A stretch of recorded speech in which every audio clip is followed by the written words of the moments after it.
Welcome to నాయకుడులో భాగంగా మనం అన్ని నియోజకవర్గాల్లోని అభ్యర్థులతో మాట్లాడుతూ వస్తున్నాం.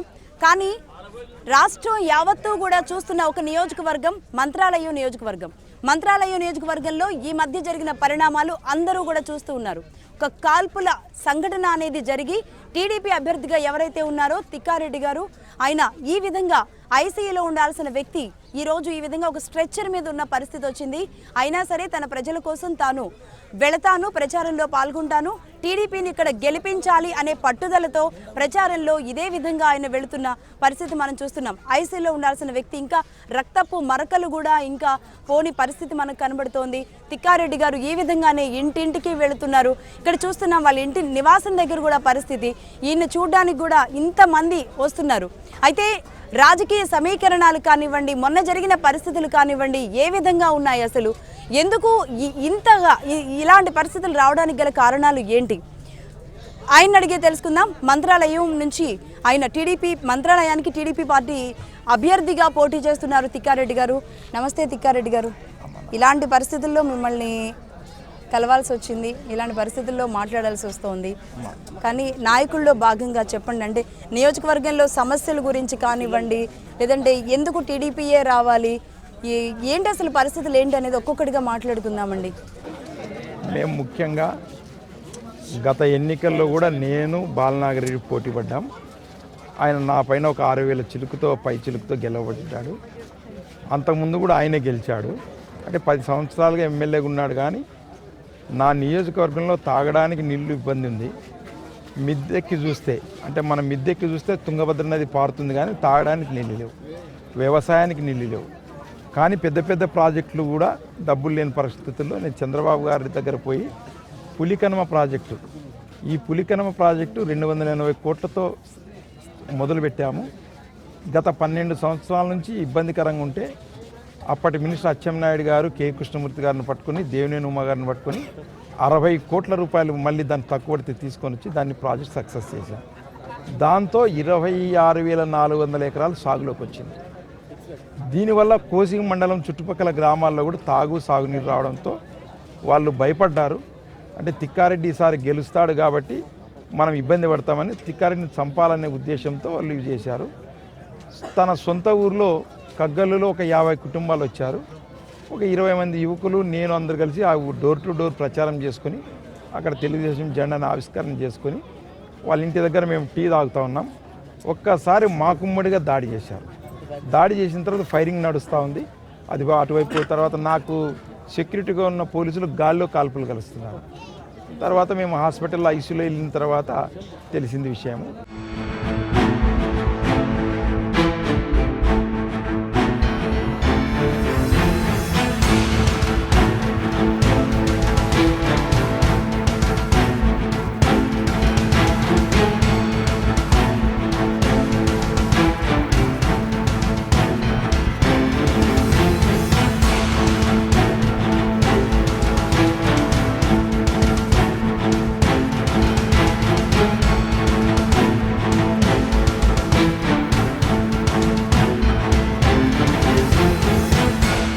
ఎన్నికల సమయం వచ్చేటప్పటికి ఎలాంటి ఫ్యాక్షన్స్ అయినా ఒక రకంగా పక్కన ఉంటాయండి.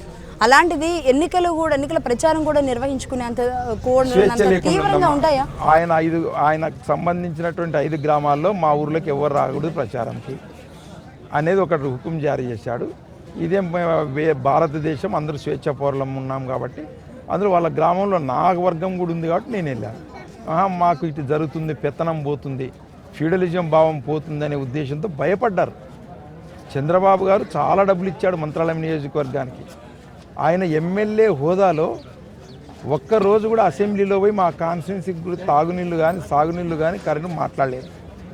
అది చేయకపోగా మా రూరల్ మినిస్టర్ లోకేష్ బాబు గారు సీసీ రోడ్లకైతేనేమి, డ్రైనేజీలకైతేనేమి, తాగడానికి నీళ్ళకైతేనేమి 26 కోట్లు ఇస్తే అది నువ్వు ఇచ్చేదానికి నీకు రైట్ లేదని హైకోర్టులో స్వతహాగా పోయి కోర్టులో కేసు వేసాడు బాలనాగిరెడ్డి ఎమ్మెల్యే హోదాలో. ఏ ఎమ్మెల్యేని ఇలా పనిచేస్తారా? డబ్బులు 26 కోట్లు మీరు ఇచ్చారు అంటున్నారు. బట్ కానీ ఎక్కడ కూడా తాగునీరుకు సంబంధించి మరీ ముఖ్యంగా విపరీతమైన ఎద్దడు ఉంది ఇక్కడ తాగునీటికి సంబంధించి మరి ఏ ఒక్క పని కూడా ఎందుకు జరగలేదు? ఆయన ప్రతిదీ కోర్టుకి వేస్తున్నాడు, హైకోర్టుకి వేస్తున్నాడు, ప్రతిదీ హైకోర్టులో వేస్తున్నాడు. మేము డబ్బులు తీసుకొని వచ్చే బ్లాక్ అయిపోతాం. తీసుకొని పోవడం, నువ్వు ఎమ్మెల్యేగా నేనున్నాను, తిక్కారెడ్డి లెటర్ పెడితే మీరు ఎట్లా డబ్బులు ఇచ్చారు అని చెప్పి హైకోర్టులో కేసు. 2009లో నియోజకవర్గం ఏర్పడినప్పటి నుంచి తిక్కారెడ్డి గారు కూడా ఇక్కడ మంత్రాలయం సమస్యల్ని దగ్గరగా ఉండి చూస్తున్నారు. అయితే మీకు ఇంకా ఈ తాగునీటి సమస్యతో పాటుగా ఇంకా ఎలాంటి పెద్ద పెద్ద సమస్యలు కనబడుతున్నాయి మీ నియోజకవర్గానికి? అమ్మ, ఇక్కడ ఉన్నదంతా వ్యవసాయం. ఈ వ్యవసాయం బంగారం పంటలు పండే నా నియోజకవర్గం. ముఖ్యంగా తుంగభద్ర నది నుంచి ఐడి స్కీములు ఒక 6 ఇచ్చాను, ఇంకొక 6 తీసుకోవాలి. ఇప్పుడు RDS రైట్ కెనాల్ కావాలి, అది మా కళ.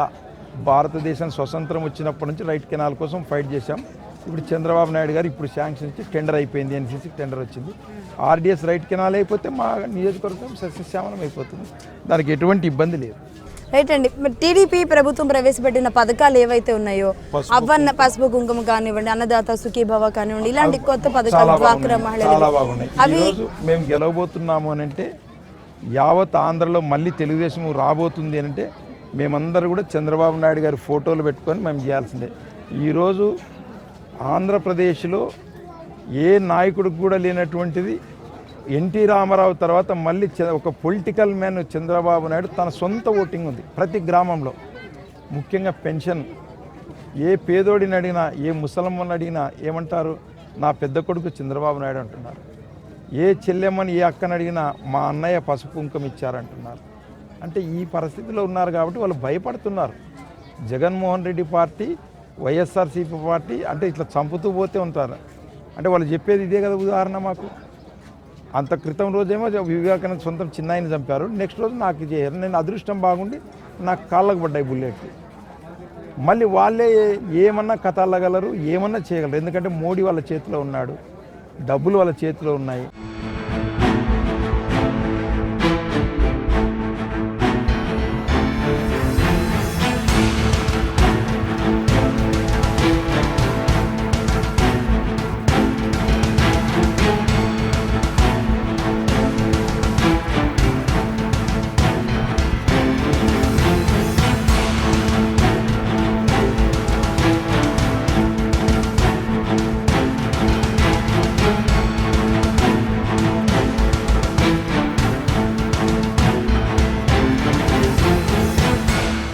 ఇలాంటి పరిస్థితి ఉంది మీకు ఇప్పుడు. కానీ ఇప్పుడు ఐసీయూలో ఉండాలి, పూర్తిగా కోలుకొని కాలు కింద పెట్టే వరకు కూడా ఇలా జనాల్లోకి రాకూడదు. అయినా సరే మరి ఎందుకు ఇలా ప్రచారానికి మీరు పూనుకున్నారు? నమ్మిన నా జనము ఒక రకంగా చెప్పాలంటే మాకు నాయకుడు లేడు అని భయపడ్డారు. అందరూ కూడా నాకు చిన్నప్పటి నుంచి కూడా విద్యార్థి దశ నుంచి కూడా రాజకీయాల్లో వచ్చాను. నేను ఏ గ్రామానికి వెళ్ళినా నాది లో ప్రొఫైల్. ఏ కార్యకర్త పిలిచినా, ఏ కార్యకర్త పెళ్ళైనా కొంతమంది కార్యకర్తలు నన్ను అడిగి ముహూర్తం పెట్టుకుంటారు, ఆ డేట్కి నేను ఉంటాను కదా అని. అంతగా అభిమానించే నా నాయకులు, నన్ను నమ్ముకున్నట్టు నా అనుచరులు కానీ వాళ్ళు ఒక రకమైన ఫీలింగ్కి వెళ్ళిపోయారు. 9 నెలలు తిక్కారెడ్డి రాలేడు కాబట్టి మా పార్టీలోకి వచ్చేయండి అని బాలనారెడ్డి స్వతహాగా ఫోన్ చేసాడు, రికార్డింగ్ ఉంది మా దగ్గర. అంటే అది కూడా ఒక అవకాశంగా తీసుకుని నీచ సంస్కృతి అయింది. ఈ సమయంలో ఇలా అడగకూడదు మీరు అన్నట్లుగానే. సరే, పార్టీలో మారేది ఒకటే. నా ప్రాణాల కన్నా నా ప్రజలు మనోధైర్యం అవసరం. నా తెలుగుదేశం పార్టీ ఈ సీటు గెలవడం ముఖ్యం. అయితే ఈ విషయంలో మాత్రం ఖచ్చితంగా కావాలనే చేస్తున్నారు అనేది కూడా ఒక ఆరోపణ చేస్తున్నారు ప్రధానంగా. ఈ పరిస్థితుల్లో ఉన్న మీరు ఏ విధమైన? నేను ఎట్టి పరిస్థితుల్లో నన్ను నమ్మిన మా నాయకుడు చంద్రబాబు నాయుడు గారికి కానీ, నమ్మిన నా ప్రజలకు కానీ అది వాళ్ళు చెప్పింది ఏమి, ఇన్ఫెక్షన్ వస్తే కాలు పోవచ్చు, ప్రాణం పోవచ్చు అని చెప్పారు డాక్టర్లు. దాని తగు చర్యలు తీసుకుంటూ 2 డాక్టర్లను దీంట్లోనే పెట్టుకున్నాను. ఐసీయూలో డ్రెస్సింగ్ చేసుకుంటూ ప్రచారం చేస్తున్నాం. వాళ్ళు అటువైపు అటువంటి వాళ్ళు ఎంతకైనా తెగించే నీచులు కాబట్టి వాళ్ళ గురించి ప్రజలకు తెలుసు. నేను ఖచ్చితంగా 20,000 పైబడి ఈసారి నా ప్రజల అభిమానంతో నేను గెలవబోతున్నాను. అయితే ఇప్పటికీ తప్పు మరకలు అనేవి ఇంకా ఆరడం లేదు నాకు తెలిసి. ఇంకా అది ఫ్లో అనేది కదిలినప్పుడల్లా అవుతున్నట్టుంది. బట్ ఇది ఈ సమయంలో మరి ఇంత నొప్పి భరిస్తూ మరి కష్టం కదా. ఒక 6 డేస్ తప్పదు మేడం, ఎందుకంటే 5 ఏళ్ళకు ఒకసారి వచ్చే ఎన్నికలు. నాకు నా కుటుంబానికి ఏమి ఇబ్బందులు లేవు. నా కుటుంబానికి నాకు కావాల్సినటువంటి దేవుడు వనరులు ఇచ్చాడు. కానీ నాకున్నటువంటి అనుచరులు చాలామంది ఉన్నారు, వాళ్ళు ఇబ్బంది పడతారు. వాళ్ళ ఇబ్బందులు పడకుండా నేను కాపాడుకోవాలి. కాబట్టి తప్పని పరిస్థితి ఇది. అంటే ఇది ఇంకా తప్పదు. అంటే ఇంకా నేను ఇది ఇంకా నాకు మార్గం లేదు. మార్గం ఉంటే చేసేవాడిని, నేను మార్గం లేదు. నాకు కూడా ప్రాణాలు ఉండాలని ఉంది. నాకున్నటువంటి హోదాకు నేను సింగపూర్ అమెరికాకి వెళ్ళి చేయించుకోవాలి. కానీ నాకు ఇప్పుడు పరిస్థితులు అట్లా లేవు. నాకు నా ప్రజలు ముఖ్యం. నా ప్రజలు ఇక్కడ ఏడుస్తూ వాళ్ళు తూడుస్తూ వాళ్ళని కనీసం ఎట్లా ఉన్నారనేది కూడా నేను. కాబట్టి మనుషులు ఎవరైనా పుడతారు చూస్తారు, కానీ ప్రజల కోసం నా మనుషులు నేను ఇట్టిడిచిపెట్టేది కాదు. ఈ 5-6 రోజులు భరించిన తర్వాత నేను వైద్యం చేయించుకుంటాను. మెరుగైన వైద్యానికి ఏమంటే నేను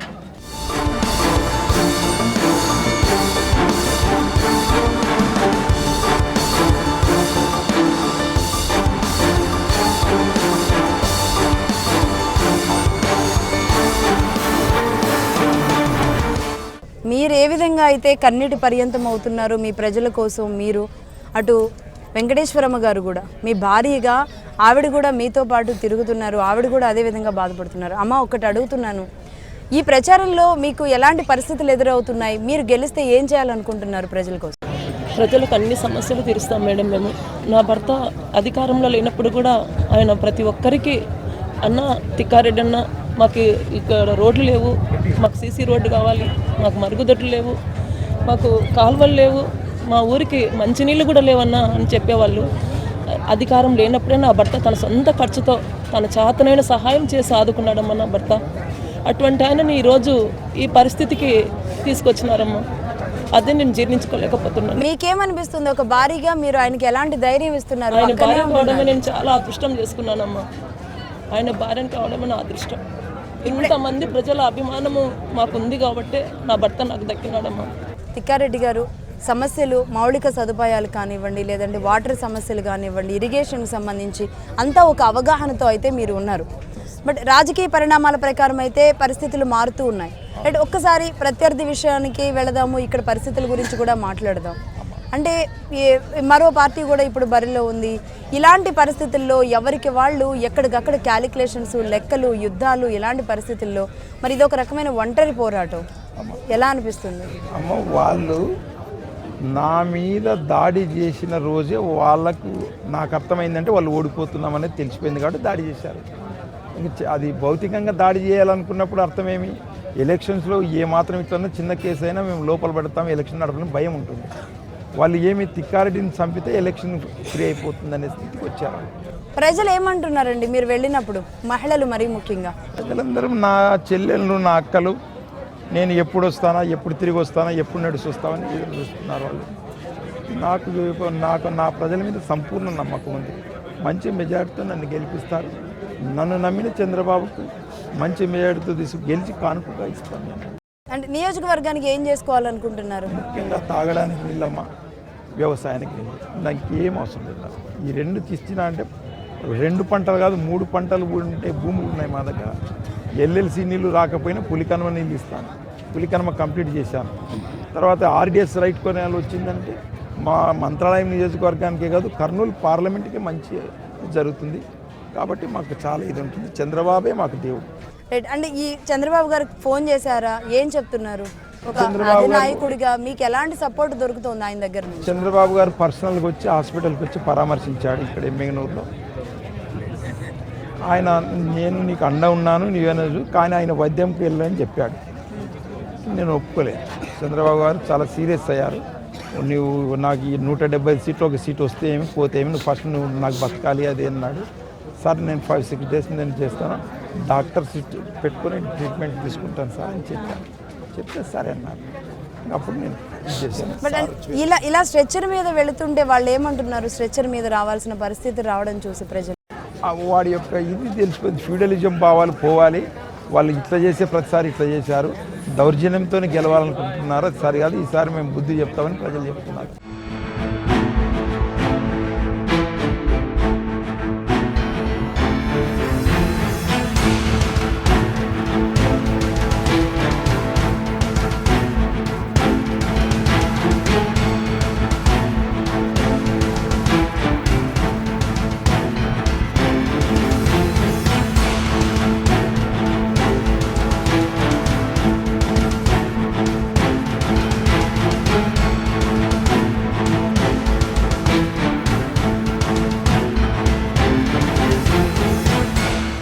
అంటే ఒక రకంగా ఇప్పటి వరకు కూడా ఈ నియోజకవర్గం ఏర్పడిన తర్వాత ఆ పార్టీకి మాత్రమే ఇక్కడ ఇవ్వడం జరిగింది.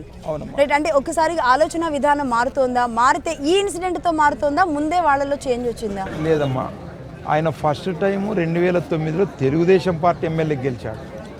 గెలిచిన ఒక నెలకే పార్టీ మారాడు డబ్బుల కోసం. రెండవసారి వచ్చేసి జగన్మోహన్ రెడ్డి పార్టీతో గెలిచాడు. పార్టీలు మారడం అనేది ఆయనకు ఆనవాయితీ. మా పార్టీలో గెలిచి ఒక నెలకే పార్టీ మారి వెళ్ళిపోయాడు.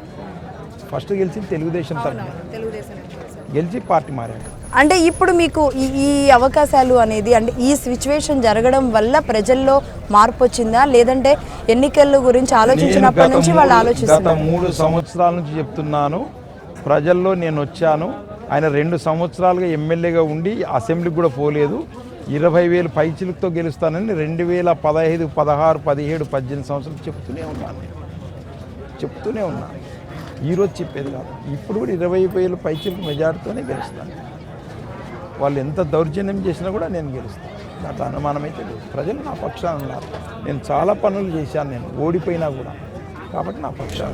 రైట్, అయితే మీరు అన్నారు నియోజకవర్గం ప్రజల కోసం నేను నిలబడతాను, వాళ్ళ కోసమే నేను ఉన్నాను అని.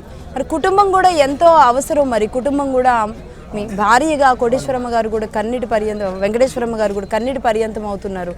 మరి అంటే వాళ్ళ కోసమే మరి చేసుకోవడంలో మీరు రెస్ట్ తీసుకుంటేనే వాళ్ళకు కూడా సంతోషం అనుకుంటారు. 6 రోజులు ఖచ్చితంగా యుద్ధానికి సిద్ధంగానే ఉన్నారు 6 రోజులు ఇలా ఒంటరి పోరాటంతో. మరి ఎండలు మండిపోతున్నాయండి తిక్కారెడ్డి గారు. ఏం చేయలేదు, మనకు మార్గం లేదు. కొద్దిగా ఎండ తగ్గింది, మళ్ళీ పోవడం. ఎండ కొద్దిగా ఎక్కువైతే మళ్ళీ కొంచెం ఎక్కడైనా హాల్ట్ చేసుకొని వెళ్ళిపోవడం. నాకు బలమైన క్యాడర్ ఉంది. వాళ్ళకు నేను కనిపిస్తే కూడా చాలు, నాకు పనులు చేసుకుంటారు. నాకు ఇబ్బంది ఏంటి? ఇంతమంది జనాలు ఈ సమయంలో మిమ్మల్ని చూడడానికి వచ్చారు గ్రామాల్లో నుంచి. ఇప్పుడు వాళ్ళందరికీ ఏం చెప్పాలనుకుంటున్నారు? గట్టిగా ఉండండి, మీరు అధైర్యపడద్దు. మీరు అధైర్యపడద్దండి, భయపడద్దు. నేనున్నాను, మీరు ధైర్యంగా ఉండండి. నేనున్నాను, మనకేం కాదు. దేవుడు మన పక్షాన ఉన్నాడు. వాళ్ళు ఎక్కడో గుండెకు కొట్టాల్సిన బుల్లెట్ నాకు ఇక్కడ పడిందంటే అదే రోజు దేవుడు నన్ను కాపాడినాడు. కాబట్టి నా పక్షాన దేవుడు ఉన్నాడు. నా వెనక చంద్రబాబు నాయుడు ఉన్నాడు, మమ్మల్ని కాపాడుకుంటున్నాడు. కాబట్టి మాకు ఏం ఇది కాదు. ఒకసారి రాజకీయాల విషయానికి సంబంధించి ఒక విషయంలోకి వెళదాం. ఇప్పుడు జనసేన పార్టీ ఉంది, మరి ఇక్కడ ఈ పార్టీ అధికారంలో ఉన్న పార్టీ ఎమ్మెల్యే కూడా ఉన్నారు. ఒక రకంగా పోటీ ఏ విధంగా ఉంటుంది అనుకుంటున్నారు? మీరు ఇంతకు ముందు అన్నారు మోడీయే నడిపిస్తున్నాడు ఇక్కడ మెయిన్ పార్టీని అని. ఆ విషయంలో మీ భావన ఏంటి? అమ్మ, ఈ నియోజకవర్గానికి ప్రత్యేకమైన పరిస్థితులు ఉన్నాయి. ఇక్కడ ఎంతసేపు ఉండినా కూడా ఇక్కడ వేరే పార్టీల ప్రభావం చాలా నామినల్ ఉంటాయి. ఇక్కడ తెలుగుదేశం పార్టీకి వైఎస్ఆర్ పార్టీకి పోటీ, కానీ మిగతా పార్టీ నామినల్. ఇప్పుడు కర్నూలు నియోజకవర్గంకి వచ్చేటప్పటికి అతి తక్కువ సీట్లు సంపాదించుకుంది టీడీపీ 2014లో. అవునమ్మా. బట్ మరి ఈసారి ఎంత అనుకుంటున్నారు మీరు? కర్నూలు జిల్లాలో 14 అసెంబ్లీలు, 2 పార్లమెంట్లు ఉన్నాయమ్మా. 2 పార్లమెంట్ సీట్లు, అసెంబ్లీ సీట్లు మినిమం 10 నుంచి 12 గెలుస్తాయి. 10 నుంచి 12 ఖచ్చితంగా. ఎలా అంత కాన్ఫిడెంట్గా ఎలా చెప్తున్నారు? ప్రజలకు పని చేశాం. చంద్రబాబుకు ఈరోజు ఓట్లు ఉన్నాయి. చంద్రబాబు లీడర్షిప్ని గుర్తిస్తూ ఉన్నారు పబ్లిక్, కాబట్టి గెలుస్తాం. అంత అనుమానమే లేదు. మరి ఎప్పుడు మళ్ళీ హాస్పిటల్కి వెళ్ళి ఫస్ట్ మీరు దీని నుంచి కోలుకోవాలని? 11వ తారీఖు సాయంకాలం వెళ్తాం. 11వ తారీఖుకి ఫిక్స్ అయిపోతున్నారా తిక్కారెడ్డి గారు గెలుపు అనేది ఎవరికి అనేది? ఖచ్చితంగా నేను గెలుస్తా. మా పార్టీ అధికారంలోకి వస్తుంది, సమస్య లేదు. వీళ్ళేదో వాళ్ళకున్న డబ్బు బలంతో ఏదో కులాలు మతాలు రెచ్చగొడుతున్నారు, కానీ నమ్మేది జనం చంద్రబాబును. ఈరోజు భారతదేశం అంతా చంద్రబాబు లీడర్షిప్ను చూస్తూ ఉంది. ప్రజలు చాలా తెలివైన వాళ్ళు. సమస్య లేదు, ఖచ్చితంగా చంద్రబాబు వచ్చేది. మేమందరం గెలుస్తాం. ఆయన ఫోటో పెట్టుకొని గెలుస్తాం, భయమే లేదు. రైట్, మీరు చంద్రబాబు గారి ఫోటో పెట్టుకోవాలనుకుంటున్నారు, మిమ్మల్ని ముందుండి మీరు వాళ్ళందరూ నడిపించాలనుకుంటున్నారు. మరి మంత్రాలయంలో పరిస్థితులు ఏ విధంగా ఉంటాయో మే 23 తర్వాత తెలుస్తుంది. దాని అంతటికంటే ముందుగా కూడా తిక్కారెడ్డి గారు హెచ్ఎంటీవీ కోరుకుంటోంది మీరు త్వరగా కోలుకోవాలి, చక్కగా నడుచుకుంటూ రావాలి అని. థ్యాంక్ యూ అండి.